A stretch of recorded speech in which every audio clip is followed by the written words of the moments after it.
Welcome to the Love Your Inner Athlete podcast, your go-to source for all things mental fitness in sports.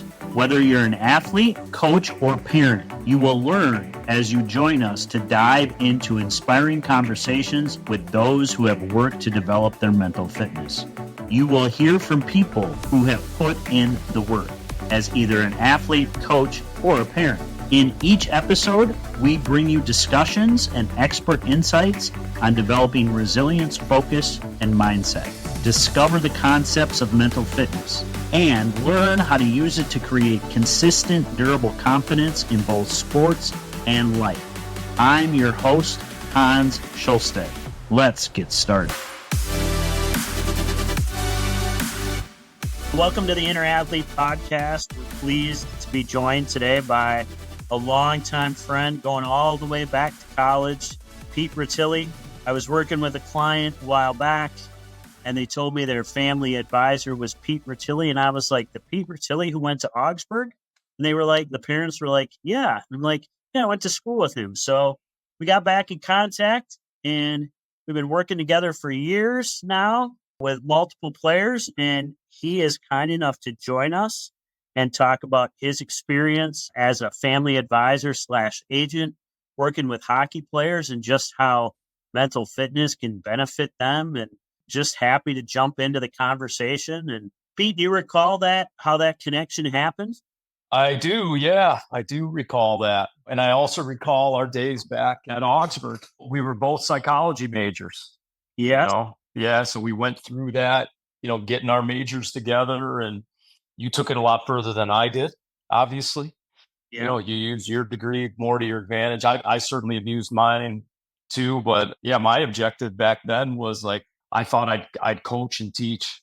And I thought like a psychology degree would give me a lot of versatility if I wanted to stick with coaching and teaching, if I wanted to get into business, just because, understanding statistics, understanding human behavior, people, personalities, all those things. So I remember, yes, when we reconnected and how we reconnected. And I certainly remember, coming up through Augsburg together. Yeah. Well, and our site courses.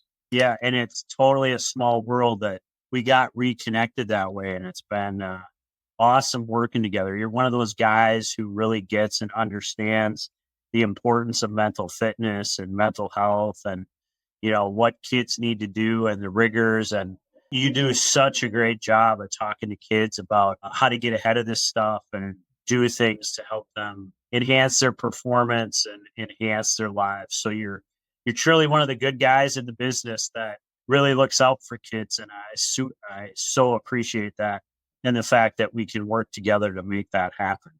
So tell me a little bit about how you got into the business of working with hockey players.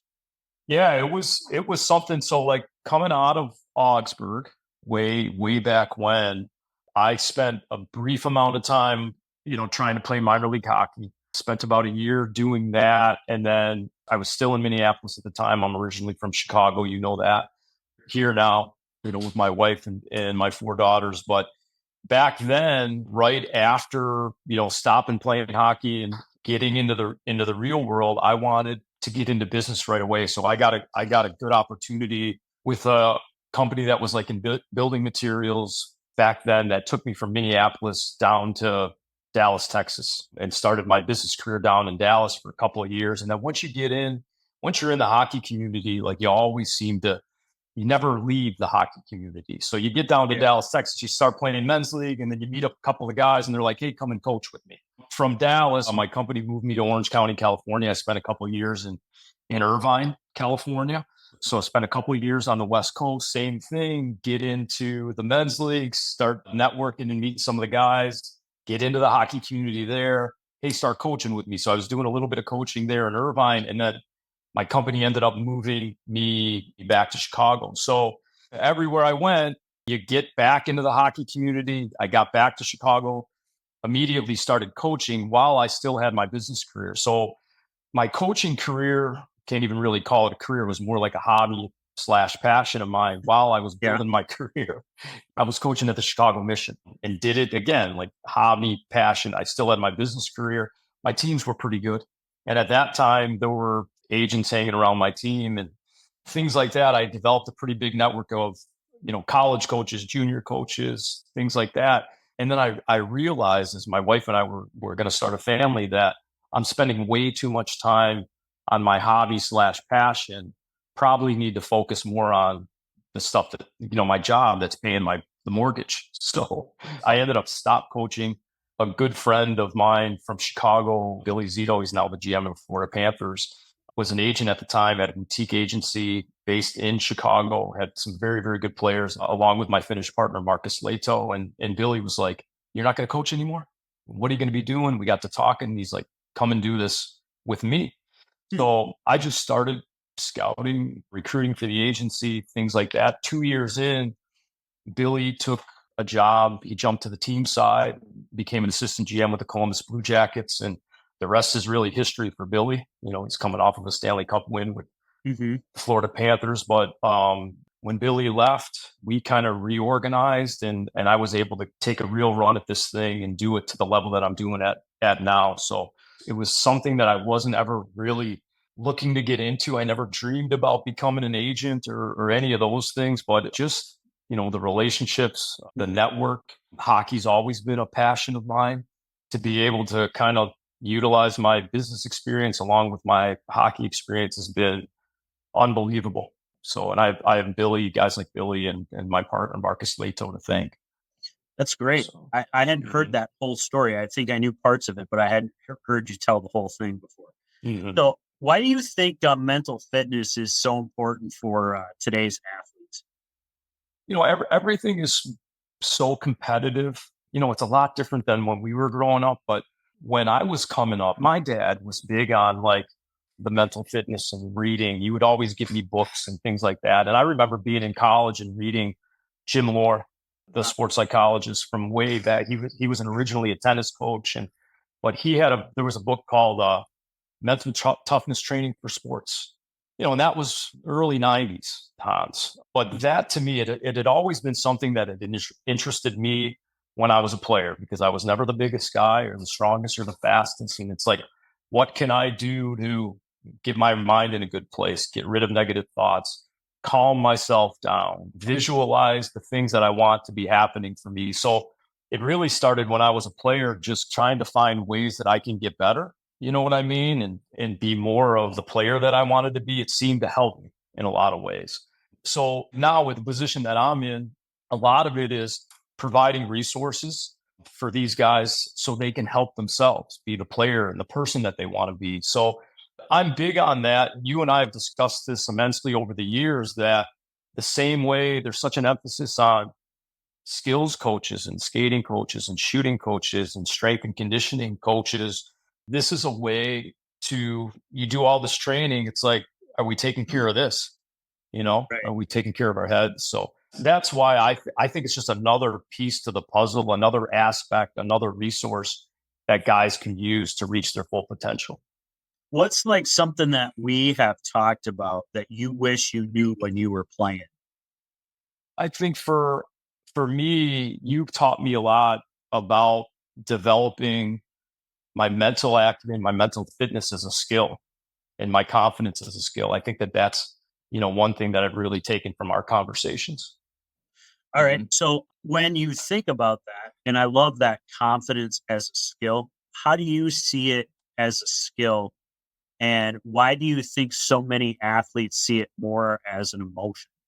That's a good question. I think a big part of it, of the mental fitness, is being able to recognize the difference. Because sometimes when we're emotional, we're not seeing straight or thinking clearly, are we? So that's another reason why I think, what a guy like you can provide is the tools to understand what's going on in my mind. Does that make sense? Yep. Yeah. So that's really what I saw. I never used to think that confidence can be developed. I never used to realize, like, oh, what I'm feeling, this nervousness that I'm feeling, this lump in my throat on my way to the rink when I was younger playing, this is anxiety that I'm feeling, just different things. So it helps me identify, why I'm feeling the way I'm feeling, why am I thinking the way I'm thinking, why am I having these thoughts, and then how to manage them. How long have you been working with athletes, coaching them? Uh, I advising mean, them and their family? yeah, if you add in coaching, 25 years, but on the agency side, 15 plus. Okay, so Yeah. you've seen a lot. Mhm.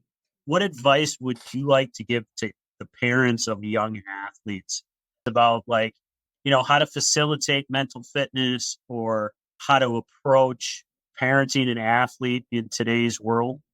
I think like as far as like a player is concerned, the one thing that I think is important for parents is like I understand the natural tendency to protect them, Yeah, from any type of disappointment or embarrassment or hey, it's not your fault or things right. like that.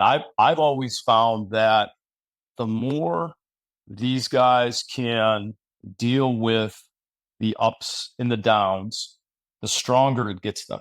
The better that they can handle the adversity and go through those tough times and figure out ways to get on the other side, I think is another skill.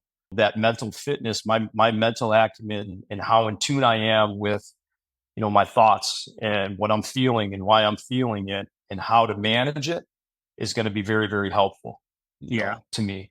So like it's easy.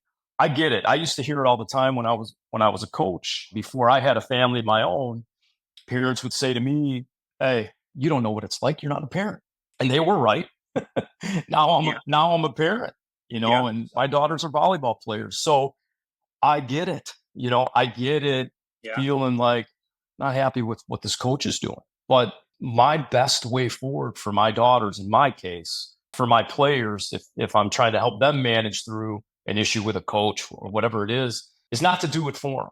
It's to give them ways over it, through it, to get the problem solved. You know what I mean? And to get what they want out of their situation. So, and I do think you hear this all the time too, that these adversities that athletics provides, team sports provide, all these things are gifts. Do you know what I mean? And part of the gift is like going through adversity, going through tough times, and getting on the other side of it just makes you so much better and stronger. yeah. So true. And I've found that a lot of times is hard. And being the parent of an athlete, sometimes those Hmm. ups and downs are hard to navigate because you do so desperately want to protect them or help them. And like I remember last winter when my son broke his collarbone, that feeling of helplessness as a parent is sometimes just so hard to navigate. And, when it's something like that, you can't even really do anything about it. But Hmm. those emotions are tough. It's Yep. a little different if they're mad at you because you took their phone, but Hmm. when it's something that's legit, yeah, that's really hard. So, you talked about the ups and downs that players go through in the adversity or, probably things with like coaches, the organization, maybe a girlfriend or whatever, and the older ones like a wife. How hard would you say it is to play college hockey? It's certainly not easy. It's obviously competitive. There are, more opportunities for kids that want to play college hockey these days. Not just, when we were coming up there, I think there might have been 20 to 25 Division One programs. Now I think there's over 60. Then if you add in the D3 programs, and then if you add in like those ACHA club programs, there's multiple opportunities, for any level of hockey player to play in college. What do you think differentiates a good college hockey player from a great college hockey player who's maybe going to play NHL or some kind of pro? Like, what do you think differentiates those athletes? One, I think consistent quality Yeah, is the self discipline that a yeah, player needs to have. And again, like you talk about like training to develop that to me is a skill too, a habit, that can be formed time after time after time again. So yes, a lot of it is like obviously the ability of the player, the talent level of the player's work ethic, but it's also the self discipline that player brings to the table and what that player is willing to do, to achieve his goal. So I think self discipline is a very, very important quality for a young player, just in terms of like what I'm willing to do, the habits, what I'm putting into my body, my training regimen, including, what I'm doing to help my mental acumen and my mental fitness, I think is a very, very important skill. It's something that I'm hitting with my daughters yeah. right now. So So, like, if you're going to have a conversation with like a coach or a player, and you're a little bit nervous and they're a little bit nervous about the conversation about, training for mental fitness or addressing mental health concerns, how do you usually prepare for that conversation? And like, what do you usually say?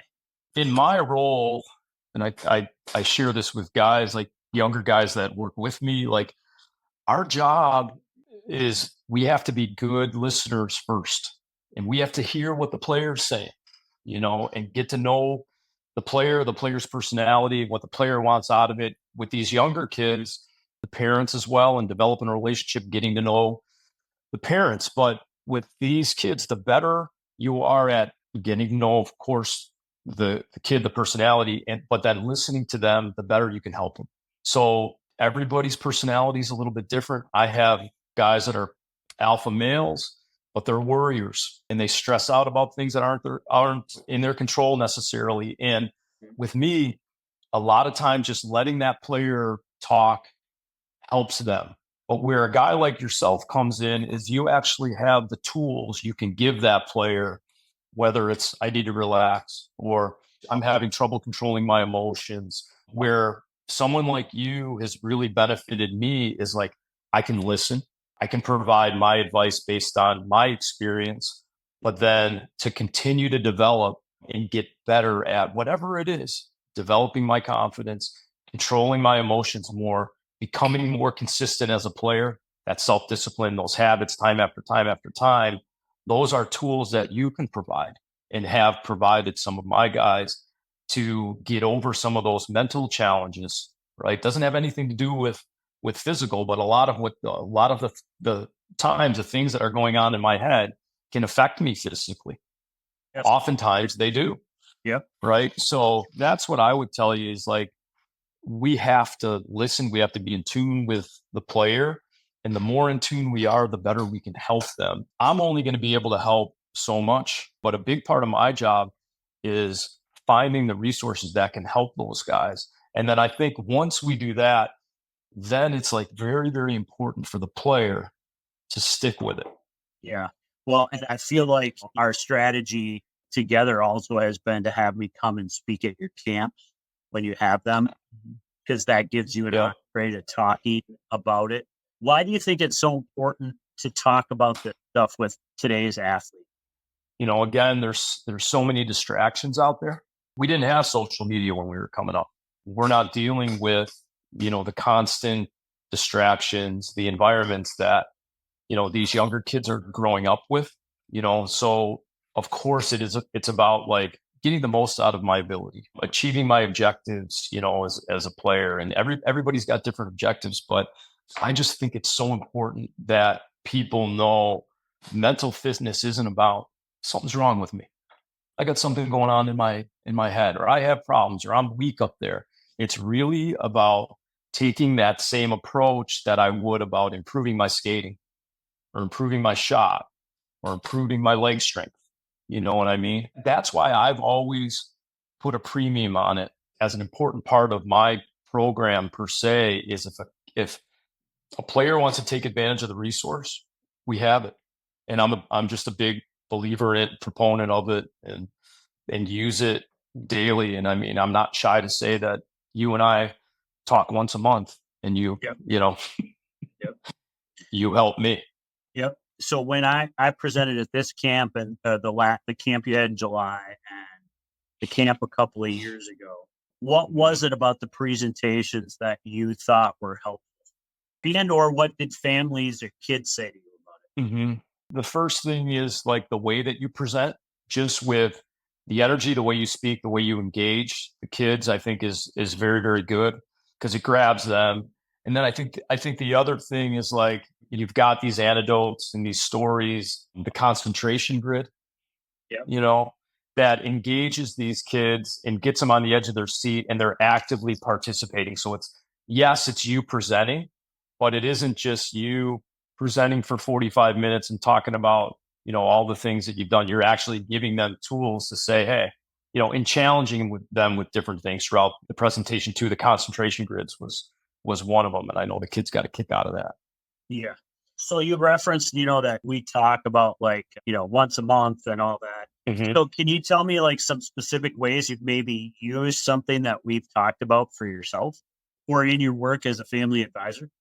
Yeah, definitely. I'll have, without getting too much into specifics, but some of the challenges that I face. Maybe it's with a player's parent, in one case, and I'm thinking of where the player's parent is awfully emotional. My thing is like, how do I handle this? Where might this emotion, anger, not necessarily at me, but with the player's plight or situation, how do I help manage the father in this particular case? And you have done a great job for me in just helping me understand what he might be thinking. And in one particular case, you had helped me with like their anxieties, maybe mom and dad's anxieties that they have over the player, his situation. Is he going to be able to achieve his dream? They're flipping it onto you. So don't take that personally. The worst thing that you can do, Pete, is get anxious and emotional and go back at. Here's some good ways to manage that. You've given me some very good insight over the years just to manage. I think I do a pretty good job with players, but sometimes it's like helping these parents, understand things a little bit clearer and helping them manage their anxieties about things as well. Yeah, well, and that happens to me too. There are anxieties that parents have about their kids or their performance or about what's going on. And they may not get as Right. mad at me as they might in your scenario because it's just Mhm. a different context, right? But that definitely is a thing. And actually, have I ever told you a story about what I do with my son's performance during games? Probably. Yeah, where like if he scores, I say that's my parenting. Yeah, yeah. And if he messes up, it's Jenny's It's parenting. your wife. Yeah. Yeah. Yeah. And I do that on purpose because the idea that my son's performance is a direct reflection on me is just not true. And it's also a way to Mhm. kind of ease the tension in the crowd with everybody because I know every parent kind of feels that Mhm. or feels like some embarrassment. And to be honest, I didn't do it on purpose to have an impact on everybody else. I did it to be funny. But then I started to Mhm. notice that it had an impact. So I just continued to do it.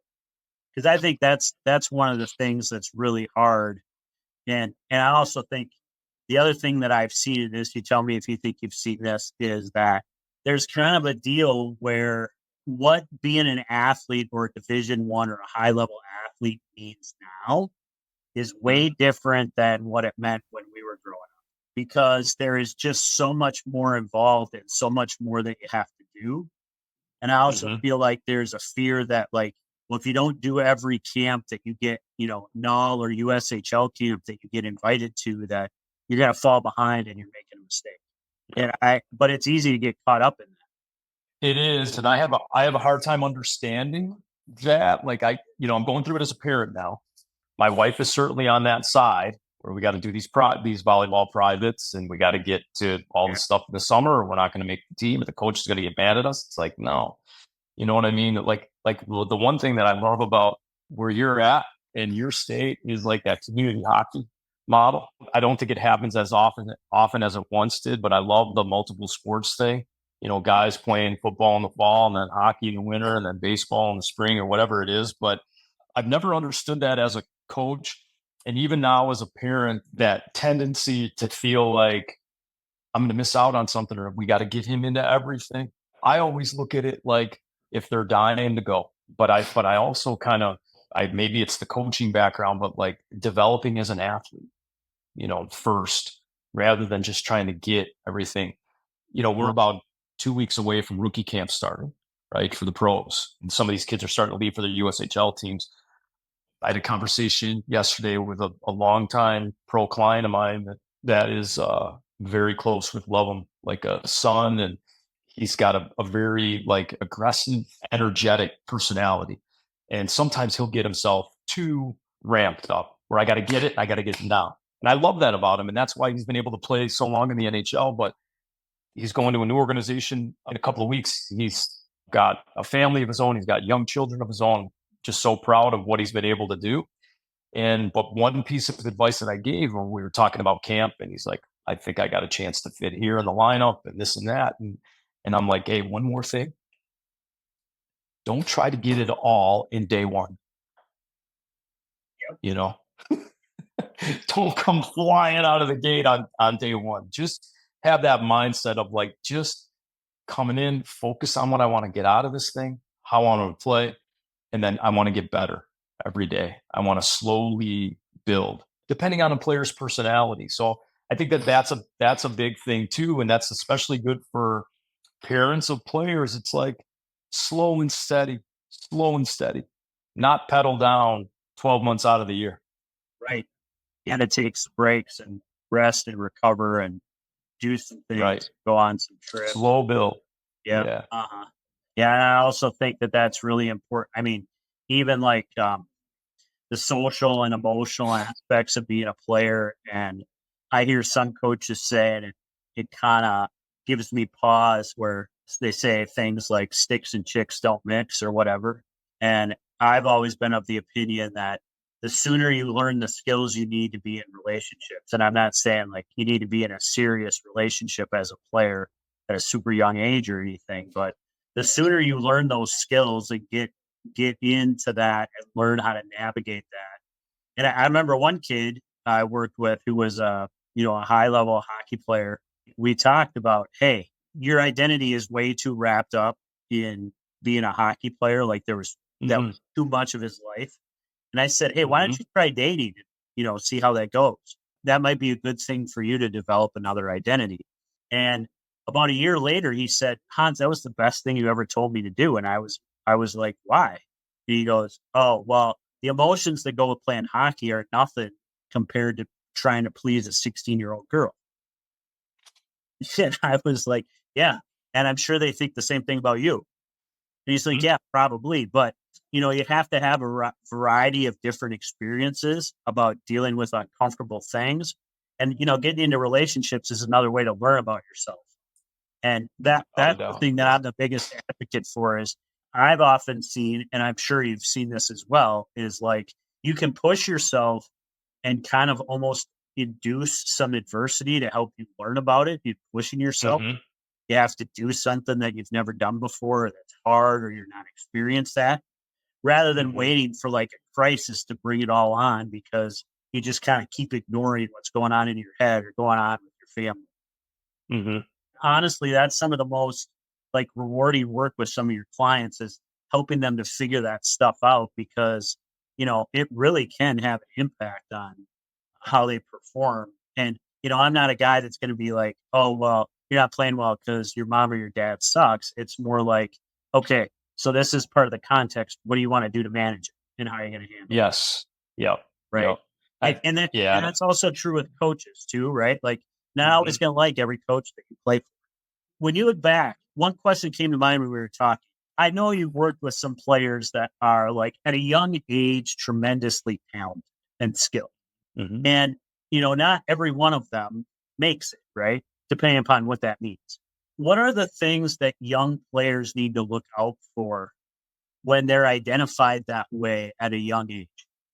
Yeah, the pitfalls are probably listening. Like at these young ages, it gets out of control, especially with like the social media stuff. And even some of these skilled coaches following the kids around the ice with the iPad and then putting it on their social media to try to grow their skills business or whatever it can be. But I think the big thing is like the too much too soon and becoming just like what you were just saying. My identity is built around myself as a hockey player. And then depending on how involved the parent is in that while that player is young.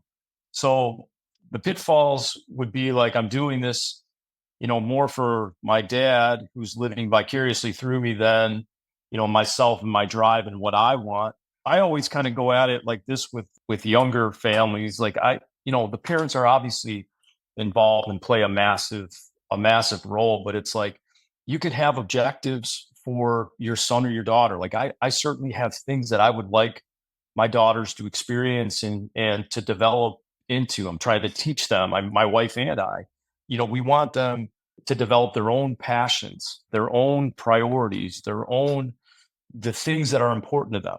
So I think a pitfall where I see it, it's like maybe the parents are pushing too much too soon, and you're talking young. It's got to be the player that's driving this thing. You know what I mean?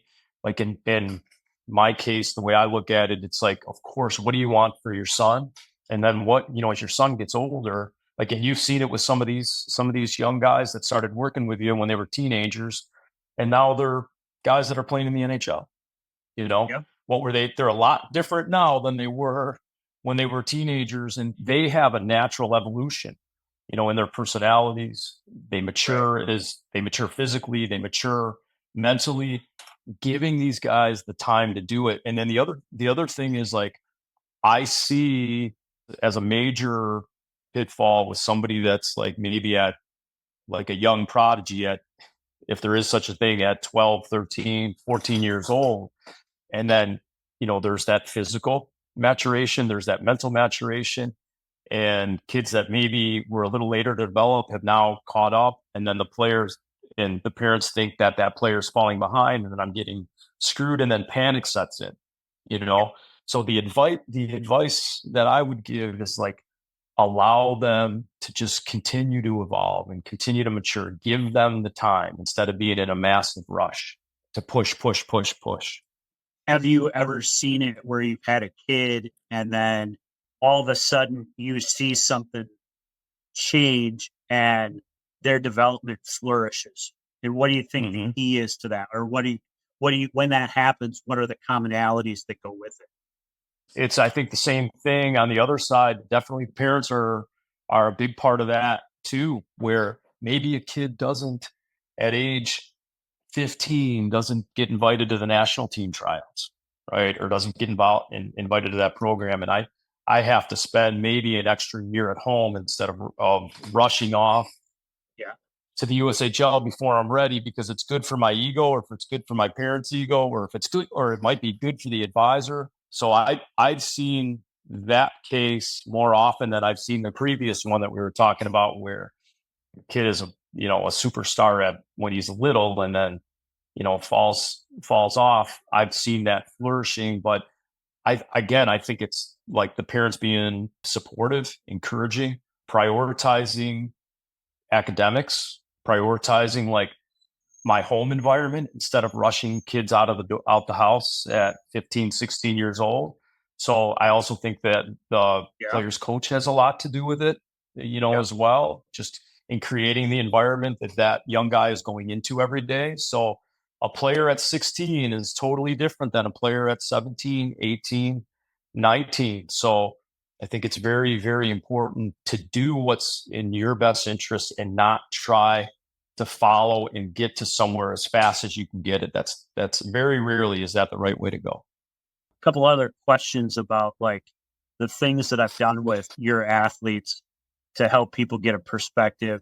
What kind of feedback have you gotten from parents whose kids I've worked I mean, I can think of one off the top of my head that turned pro here recently, that you had started working with while he was going through some difficult times, and maybe in college, and I know in a lot of cases that you talk to the parents before you start working with the young player, with? Yep. so in the one particular case I'm thinking of is just how comfortable the parents felt after talking with you. And Yep. then as the particular player continued and was disciplined with his sessions, kept up on the work. And if you gave him homework, he was doing homework. And then the improvement at home, at school, and the improvement on the ice that they saw, the evolution of their son and the progress that they made, that player made, just working with you, and the parent remarking to me, like, the differences we see when he's home with us, the way he's improved on the ice, like he's way more calm, has a good head on that. What he tells us about talking with Hans, like, that's one thing that I think is stands out to me, is the progress that the parents see when they just kind of get out of the way. They have that one conversation and then let the player do his thing. And a lot of times in those conversations, I tell those parents, like, hey, this part of their game where they're part of your life, I get it as a parent. Like, it's hard to turn that over to someone, but you need to turn it over to me because that's the best thing that you could do for yourself. and them. And then you can enjoy parenting your kid and not having to worry about all this hockey stuff. Because, the same kid that I told you about with like the identity being way too wrapped up in hockey, like in that Hmm. particular family, I met with the family and I said, you know what? After 6:30, you can't talk about hockey. After dinner, you're done talking about hockey. It's homework. You're watching shows. You're doing something different because Hmm. it was just way too much a part of their life and their family conversations to the point where like it got kind of old and burned the kid out to some degree. Hmm. Yep. Um, if a coach from a college or a USHL team were to call you and say, "Yeah, I'm a little bit nervous about introducing mental fitness, and I'm thinking about having Hans do it," what would you tell them? Well, I would ask why the hesitation, first of all, especially with like, if it's a junior team, right? And if a coach is looking to build his career, if he's a developing coach, you want to give these guys the best chance they can, the best chance possible for those guys to have success, for the players to have success. And I know in my case, like, I'm in the agent business, the advisor agent business, and you have given me ways to think about problems, ways to manage situations better, ways to manage people better, parents and players. So why wouldn't a coach want to take advantage of a resource like yourself that can help my players' performance on the ice, help their well-being, and then even help the coach? Again, it goes back to the beginning of our discussion, looking at this as not a problem, but in rather a performance based ability, to Yeah. continue to develop my mental skill and my Yeah. mental acumen. Well, and it's So an opportunity. Right. yeah, for sure. Okay. So that's what I would say. Yeah, Yeah. absolutely. Well, I appreciate your time today. It was a great conversation. I wish we could keep going a little bit Mhm. longer. We got rolling. We got into more and more diverse topics, and that was awesome.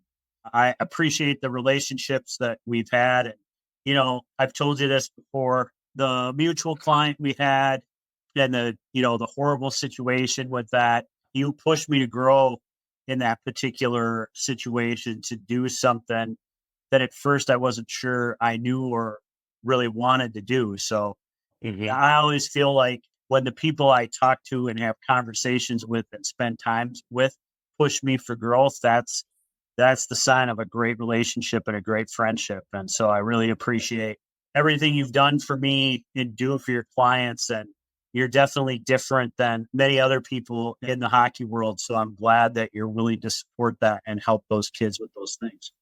Yeah. Well, I Yeah. appreciate that. Yeah, the same way. Like you push me to be better, think about things differently, and yeah, I'm very grateful for our friendship. All right. Thanks, Pete. You have a great afternoon. Say hi to your family and the guys at your office. Awesome. All right. Appreciate it. Yep. See ya. Okay. Have a great day. Thanks. Yep. Thanks, Hans. Yep. Bye bye.